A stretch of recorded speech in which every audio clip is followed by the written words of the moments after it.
There's just a couple last topics for us to talk about in this section of ecology, and then we're going to move in tomorrow into talking more about sort of how humans are impacting the environment.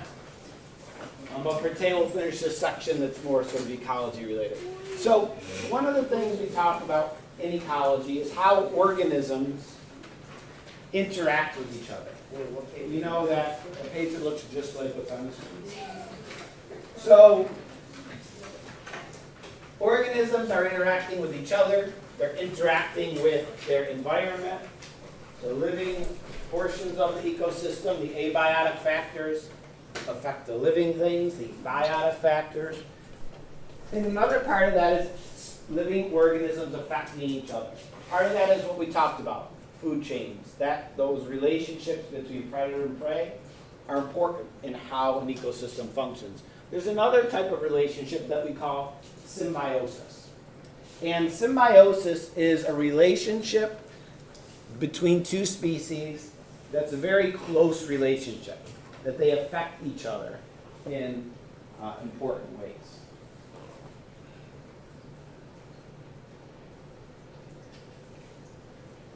We're going to talk about three categories of symbiosis: parasitism, mutualism, and commensalism. Parasitism is what I asked you about in your question today. Parasites, and what do we call the organism the parasite sort of lives on or in? A living thing. It's called its host. You may have heard of parasites' host. Yeah.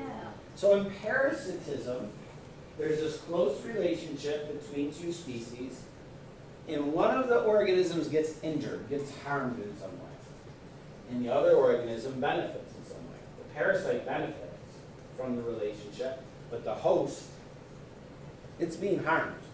Damage is being done to it. We've talked about several examples of parasites, like a tapeworm. We talked about tapeworms. It's a flatworm, lives inside the digestive system of organisms, including humans can get tapeworms. And this worm, it's a flatworm, lives inside the digestive system, attaches there, and as the animal eats food, the tapeworm absorbs nutrients from that food. So the tapeworm is benefiting. It's got a place to live. It's getting all these nutrients. However, it harms the host. It's taking nutrients away from the host. As the tapeworm grows, it can clog the digestive tract of the host. So it's actually harming its host. Another example, a flea that burrows into like a dog's skin, feeding off of its blood. Okay, now the tick is benefiting. It's getting food source. The dog, on the other hand, is being harmed. It's bleeding. It can become infected. We learned about that lamprey, that jawless fish that attaches to large fish and bores a hole in them and lives off of their blood. There's many, many examples of parasites in the natural world. Christian? I was watching this thing and the person's mom put tapeworms inside of her, but the doctors told her to do it. Like, Oh, yeah. for her to lose weight. Yeah, I have heard of people doing that. Like you can buy like tapeworms online or something. I think it's generally not a great idea. You probably swallow their larvae or their eggs. Yeah. And then you get injected, you get infected with tapeworms. What about ringworm? Ringworm's not a parasite. It's a fungal skin disease. So I mean, it's kind of almost like a parasite. It's like a lice parasite? Yeah, lice would be an example. Yeah. So there's lots of examples of parasites. Now, usually parasites don't kill their host, because that would not be a very good strategy in terms of evolution. If a parasite got into its host and then killed it, then the parasite dies as well. So most parasites will sort of feed off of their host, but not so much that they actually kill it. They'll sort of try to keep it alive as long as possible. Many parasites go through a life cycle where they go from one host to another, from one species to another. The eggs get laid in one species, which hatch and then infect another species. They have some very, very complex life cycles. Another example of a symbiotic relationship, another category, something called mutualism. And mutual kind of means both together. This is when both of the organisms in this relationship benefit. A good example of this is the Nile crocodile. Nile crocodile is a sort of ferocious predator. However, it allows this Egyptian plover bird to crawl into its mouth, peck around, and walk right out, and it never harms it. Oh yeah, no, isn't it clean his teeth? Yeah, that's because they have a mutualistic relationship. The bird comes in, it cleans out little bits of meat and stuff from the crocodile's teeth so it doesn't get infected. So the crocodile gets clean teeth that don't get infected and fall out. The Egyptian plover, the bird, gets a little meal out of it. So they have this relationship that's mutualistic. They're both benefiting. So they continue that relationship because it's helpful to both. The clownfish and sea anemone, like in Nemo. Okay, the clownfish is a fish that can actually go in and not be stung by the sea anemone's tentacles. Okay, it's sort of resistant to that sting. And so it gets protection from the sea anemone because predators are not going to go into those tentacles because they would sting the other predator fish. But at the same time, the sea anemone gets little bits of food and things that the clownfish brings in, so it gets food out of it. So they're both benefiting from that relationship. Pollination in bees and their flowers can be thought of as a mutualistic relationship. The bees get nectar, so they get food, but at the same time they're spreading pollen from flower to flower, helping the pollination. The plant is also benefiting. There's the Nile crocodile. And there's the Egyptian plover crawling into its mouth. Okay, what if it gets hungry? It eats other things. Could I take a wild guess to guess the other one? What the other what? Oh, no. Commensalism? Commensalism is one which is a little strange. It's when one of the organisms benefits from this close relationship and the other is not really affected either way. So a barnacle that lives on a whale. A barnacle is like a sea creature. It attaches to like stuff, walls and rocks in the sea, sometimes to a whale's flipper and or a whale's body, and sort of hitches a ride along with the whale. Now it doesn't hurt the whale, it doesn't affect it, but the barnacle is getting transportation, it filters food out of the water. So the barnacle benefits, but the whale is not really affected. When a robin builds a nest in a tree, the robin is benefiting from this relationship. It has a place to lay its eggs and so forth, but it doesn't affect the tree. The tree isn't harmed. So that's an example of commensalism. There's some pictures. These are the lamprey, parasitic fish, attached to a trout. Okay. This is a relationship between a fish and a type of shrimp, whereas the fish lives in a sort of burrow under the sand, okay? And it lives very closely with this shrimp. And the shrimp can't actually see. So it has these long antennae that it keeps in contact with the fish, and they come out of the burrow together. They live together, come out of the burrow together, and the fish keeps track of any predators, okay? And when the fish goes back in the burrow, the shrimp goes in because it can feel where the fish is, so they're sort of helping each other out. Here we have a barnacle attached to a turtle shell. Again, it doesn't hurt the turtle in any way, but it does help the barnacle, so that's commensalism. Okay? This is a polar bear affected by a parasite. Okay? You can see how skinny it is. The parasites inside of this polar bear have built up so many that they're stealing almost all of the nutrients that the polar bear is eating. So would that bear die? They don't. So would that bear die then? It looks pretty thin, so it might die eventually. But again, the strategy for the parasite is not to kill it, because then it has to go find a new host. Some hermit crabs will pick up sea anemones and put them on their shell and carry them around, and then the sea anemones protect them from being eaten.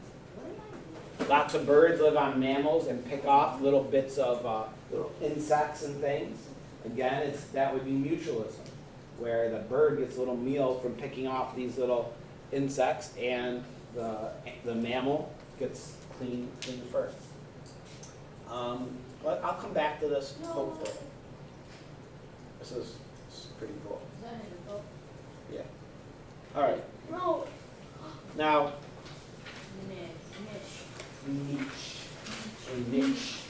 So the niche of a species, when we talk about a species niche, talking about sort of its role, what it does in the ecosystem. All the factors that surround it, like when it eats, what it eats, where it lives, when it sleeps, when it's active, what time. All of these little pieces of information make up an organism's niche. And the area it lives is what we call its habitat. So what we will find is that often many species would share the same habitat.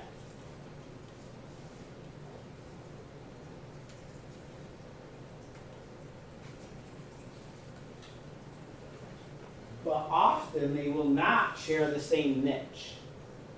Because imagine, what if we have two birds, let's say, that live in the same habitat, the same forest, and they have the same niche. They eat the same insect at the same time in the same trees. What's going to happen with those two species of birds? It's gonna get into a tussle. And we would call that something in ecology. We don't call it a fight, really. We would say that they're competing. They're competing for the same resource. If they are have the same niche, eat the same things in the same place at the same time, then they're going to be competing for those resources. And oftentimes, one species will be a better competitor and win out and get more of the food, and then the other one dies off. Okay?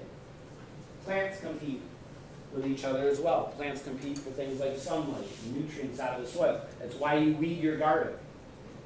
Because if you allow a bunch of weeds to grow along with your tomato plants, they're competing with your tomato plants for nutrients in the soil, for light, and your tomato plants will not grow as well. So when we weed a garden, we're eliminating competition for the plants that we want to grow. And the last topic for today is a process called succession. If you imagine our courtyard here in the middle of our school. Yeah. So some grass, few trees out there. Imagine that the school never did anything to maintain that again. They never mowed the lawn. It'd be like a jungle. So what would eventually happen? So how would that change over the coming years? Or at your house, you stop mowing your lawn. Grass would grow really high. So your grass would obviously grow taller. That would happen within a week, right? All right, but then what would start happening as we move forward in time? Christian? Let's start like killing all your flowers or even going up your house and growing. Okay, so grow taller. What kind of things would you expect to see besides just the grass? Vines. Animals. Some new animals would come in. Plants, like tall weeds. You know, sometimes like maple seed lands and starts growing. The weeds would get taller. You'd get some New flowers. woody shrubs would start to grow there after a couple of years. Eventually, though, in our area, if an ecosystem is left just without any disturbance from humans or nature, eventually reaches one specific stage around here. Yeah. Succession. What did you just say? What kind of ecosystem? Forest. Forest. Yeah. So in our area, because of our climate, our temperature, our moisture, our what we call climax community is a forest. Basically, if you took a field, let's say in a farmer's field, it's just bare soil. If they stopped doing anything to it in, I don't know, 50 or 60 years, it would be a small forest. In 200 years, it would be a bigger forest. Okay? And that process, when the ecosystem changes over time, is called succession. Succession is this gradual change when one species replaces another until you reach sort of a final stable community.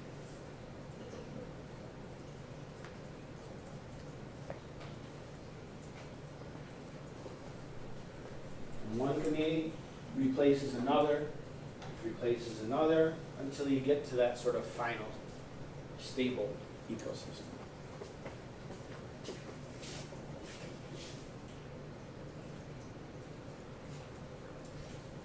Now the first organisms that start to move in, we call those the pioneer community.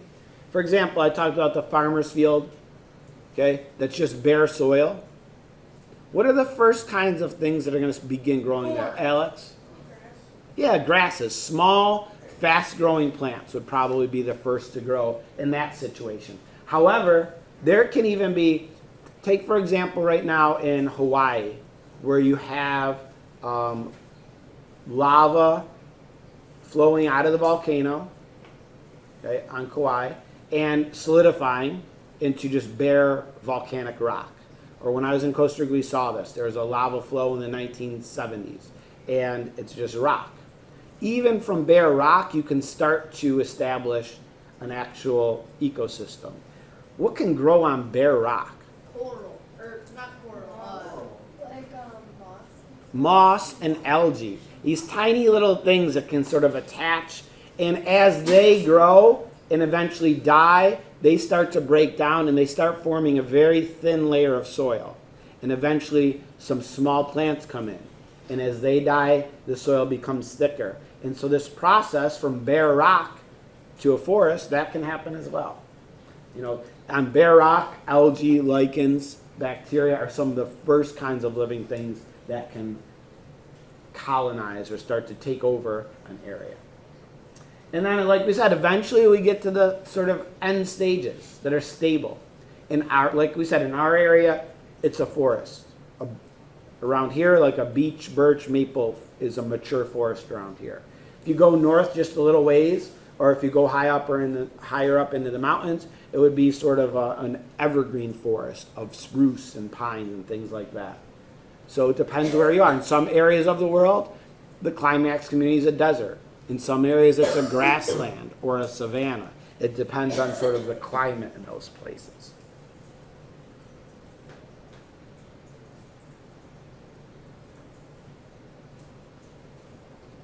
So the climax is sort of stable. In our area, if you have that beech, birch, maple, mature forest, it's going to stay intact for a long time. Doesn't mean the trees there will live forever, but as they do die or get blown over or something, they'll be replaced by the same kind of plants. And as the plants change throughout those stages of succession, so do the animals. You know, you'll find many different animals in just grass than you would in a forest, and so the animals change as the plants change. So here you see some examples of kind of the stages from bare rock through a forest. It also happens in lakes and ponds and so forth. Ponds more than lakes, but I don't know if you know somewhere, if you have a pond on your property somewhere, you might know that over time, like over years, it becomes more and more shallow. Like sometimes people will have to like bring in equipment to dig out all the sediment, otherwise it basically would fill in. Because as the plants and stuff in that water die, they fall to the bottom, decompose, and the soil builds up and it gets shallower and shallower. You know, a pond can eventually be transformed into a forest through succession. Here we have another example. Here we have, so some ecosystems actually depend on fire. That they regularly are burned by forest fires through natural processes, lightning, things like that, and then they regenerate very quickly. There's some species of pine trees where the cones won't open up unless they've been exposed to fire.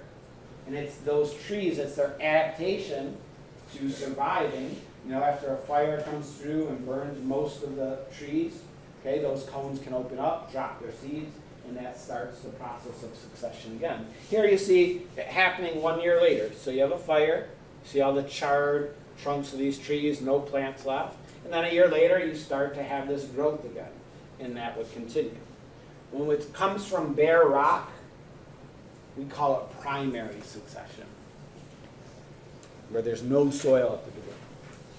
Like when we talk about what's happening in Hawaii, that volcanic rock, as it solidifies and eventually an ecosystem starts to be established there, that would be primary succession.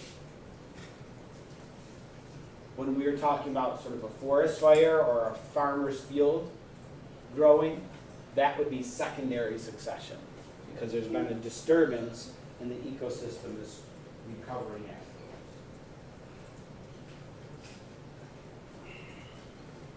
You know, floods, fires, those are the most common natural disturbances, but also, you know, mowing, okay, field, plowing a field, that would be a human disturbance.